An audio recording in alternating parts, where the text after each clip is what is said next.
Hey guys, welcome back to another episode of Bobcat Corner. This is episode number 48. This is Stephen Vitt coming back to you again, just reporting more about the Ohio Bobcats football team. And thankfully, and finally, we do have some sort of update concerning additions that Ohio has made to their football team. And up until this point, last couple months, you've heard nothing but chatter about um, players that have transferred out of Ohio. Well, thankfully, in this episode, I'm going to highlight some recent new additions to the Ohio Bobcats roster that I want to talk about, even in brief. And so, yeah, this has been a long time coming ever since the last bunch of additions that were made back in January. So it's very interesting to see how this developed over the past week or so, where there was like a long period of time where there's like no chatter whatsoever. There's like seemingly no movement going on in the transfer portal for the Ohio Bobcats as far as adding players. But now let's just go through it. Let's just go right through it. The list of recent additions, not all at the same time, mind you, but recent additions gradually that the Bobcats have made to their roster. And I think all of which you probably would be intrigued by, not because they're not because they're like highly touted or like five-star caliber, but they're good enough players that you can rely on, that you can build around. That's what I mean. So let's just get right to it. Starting with safety Caleb Chamberlin.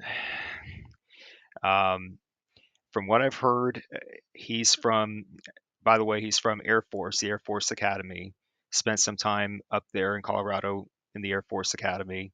Um, from what I've heard about Caleb Chamberlain is that he's not really that fast of a safety, but apparently he likes to hit. He likes to dish out hits to opposing offensive players, and that is a good sign because we need defensive players that are more than willing to take hits and deliver hits to opposing offensive players. So yeah, and also the thing about Caleb is that there is a link to video sharing website where he shows highlights of his playing style as a player from high school, of course, but that will give you an idea of how he's like on the football field. So I will attach that link to the description box below so you guys can check out his highlight reel from his high school playing days. So that will give you an idea of how he plays. From what I've seen, I'm intrigued by it. I'm intrigued by what Caleb Chamberlain brings to the table, and I think he'll be in the mix back there in the secondary. Another defensive back that we've added would be cornerback Ronald Jackson Jr. Previously, he had spent time in Old Dominion and Montana, and he had some interesting stats last couple years here. Played in 14 games last year, 2024, 40 solo tackles, 17 of them assists, 57 total tackles, and forced fumble recovery.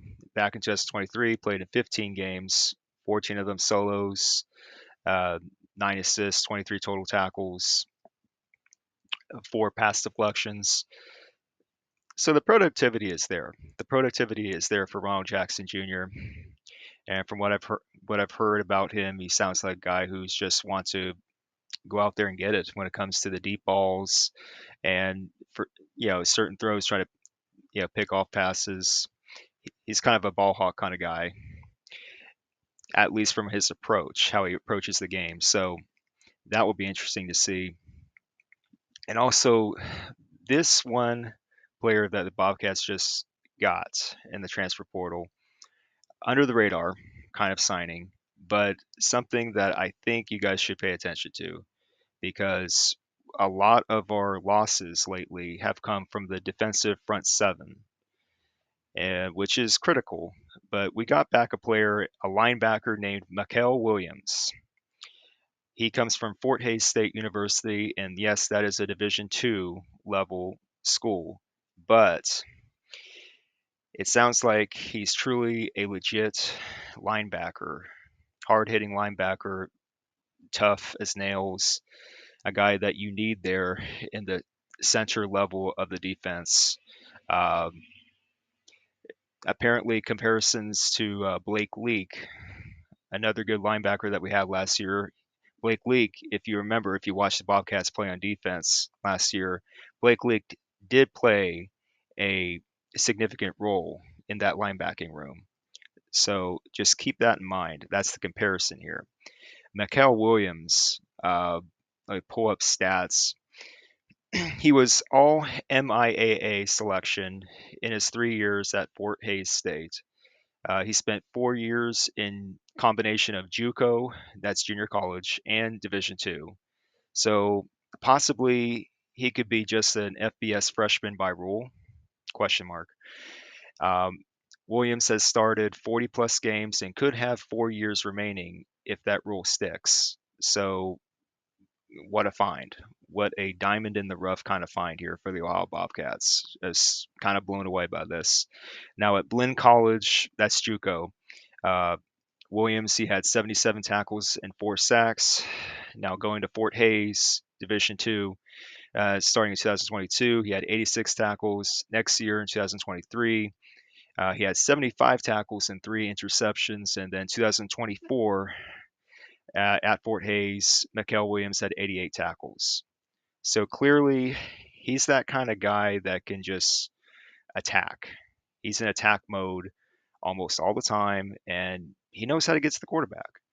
So if he can apply that to the FBS level, if he can apply any part of that to the FBS level and get to the quarterback with the Ohio Bobcats, we're good.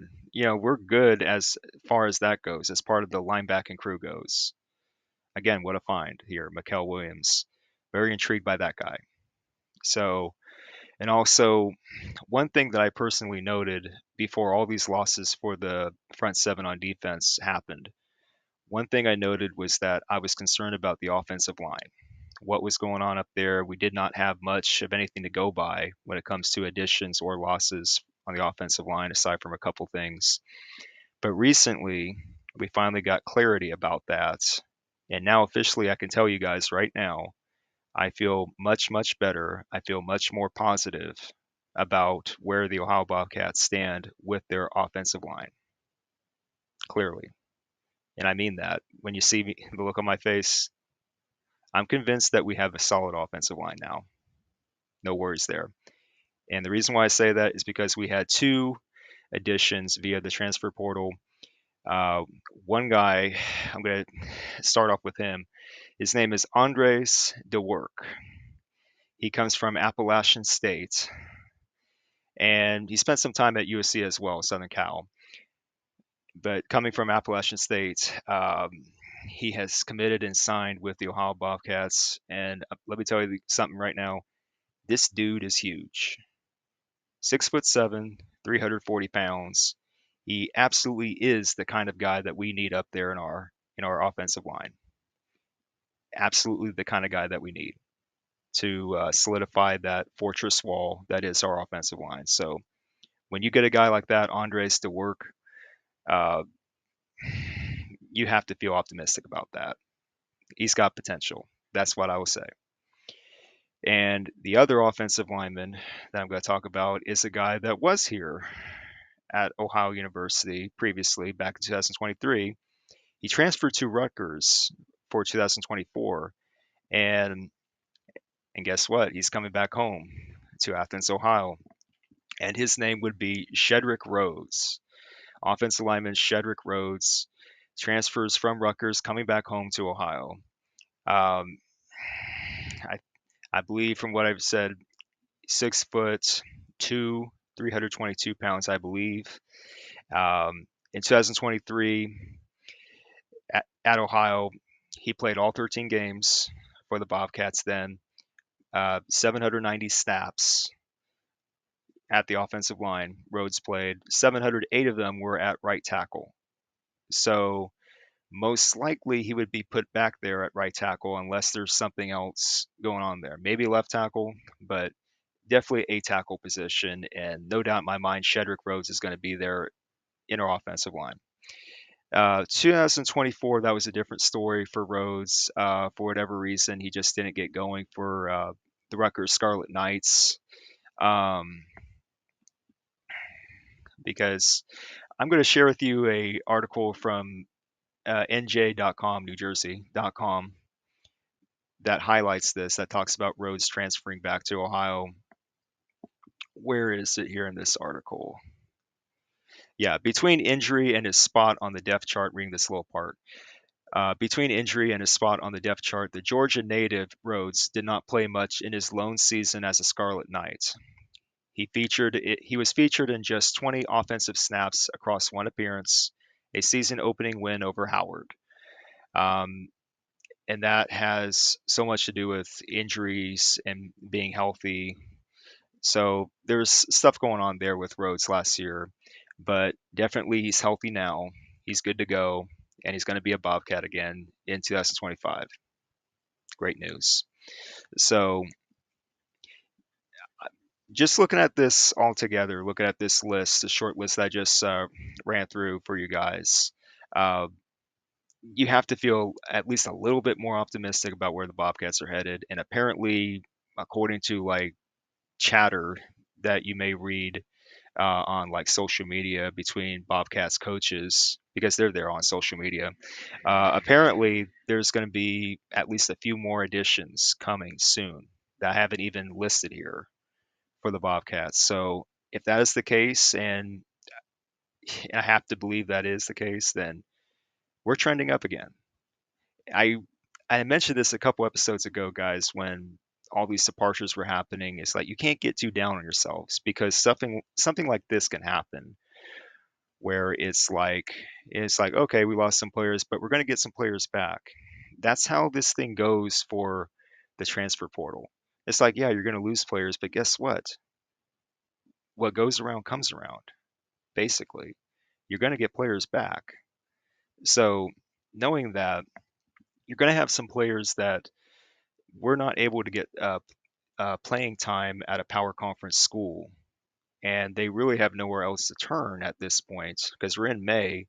And I have to believe that this month of May is like the real last good month that players can get when it comes to signing with a school before they have to make a decision about their future in football. Either they sign with a school, even if it's with the G5, G number level school, or they don't even get to play for a whole season. That's how critical this period of time is. So when you can get guys like this that I just mentioned here, when the Bobcats can get players like this, Chamberlin, Jackson Jr., Williams, Rhodes, and Dewerk, good things are bound to happen again. So you have to feel a little bit optimistic. I do feel more optimistic now about where the Bobcats are headed. And yes, I would like to see a couple more additions to the defensive front, the front seven of the defense. If we can get a couple more additions there, especially with the defensive line, I would feel better about that. So the offensive line, that puzzle has been solved pretty much for the most part. So I feel much better about the offensive line, not worried about it anymore. So let's shift our attention to the front seven of defense and fix that. Get a couple decent players out of the portal by the end of May, in theory. And then if you're able to do that, then you're good. You're great. So let's just see what you got. And yeah, these are the kinds of players that you can expect to get if you're a G number level conference team. Players like this that are hungry for playing time, that have potential, that have talent, that have something to work with, and you can utilize that in the best situation possible. And again, we have a solid coaching staff in place, and I trust Brian Smith, the new head coach, to make the right decisions here. Um, so I'm curious and I'm intrigued by what is going on here with the Ohio Bobcats. So just wanted to get that out there real fast, and I will also leave a screenshot here.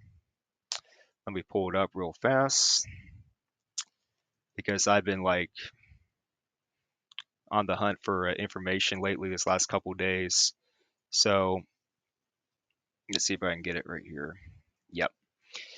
2025 Ohio football commits via bobcatattack.com message boards. I'm pretty sure you guys have heard about it. Uh, this screenshot will show you guys the list of commits that we've had through high school and also the transfer portal. I'll just put it up here for a brief moment for you guys to check out. This was last edited back on May 3rd. Had to cross out one name because that guy changed his mind. He transferred to UTSA. But yeah, interesting talent that we're bringing in to our team. Uh, we have special teams down. We just brought a punter. You know, we have like again the transfer portal. Look at that list right there. Look at that. Berkey Hyatt Jr., Ronald Jackson Jr., Pierre Kameni, Anas Lukman, J. Mar Mundy, Evan Herman even. I've heard good things about him, like I mentioned a few episodes ago. Nehemiah Dukes, promising talent coming from Youngstown State University. C.A. Bangura, glad to have him back. Former Bobcat, now a new Bobcat again, uh, from the University of Minnesota. And now, all this talent coming from high school. Hype Grand, heard a lot about him. Quarterback from Pasadena High School in California. He's probably the Bobcat quarterback of the future, another year from now. And you have all this talent. You have all this talent building for the team. And yes, we still have that gauntlet coming up here with the first 3 games. Tough schedule to start for the first 3 games.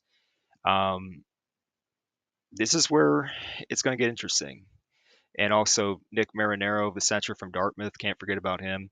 You have to look at it as a whole, guys. And it's like, yeah, you have to take things one step at a time when you're evaluating talent, when you're seeing everything, all the additions that are coming in. So, and also consider again that last year we lost a lot of talent, like 80% of our roster basically, and we got back good talent. And guess what? We won 11 games last year. So you have to think positive in situations like this. This is a new era of college football where the transfer portal can go every which way, and we should all know that by now. So anyway, um, more optimistic now than I was a month ago, and definitely more intrigued. And I really do think we're going to have a few more additions before this month of May is over. So I will keep you posted on that. So yeah, I just wanted to get this off.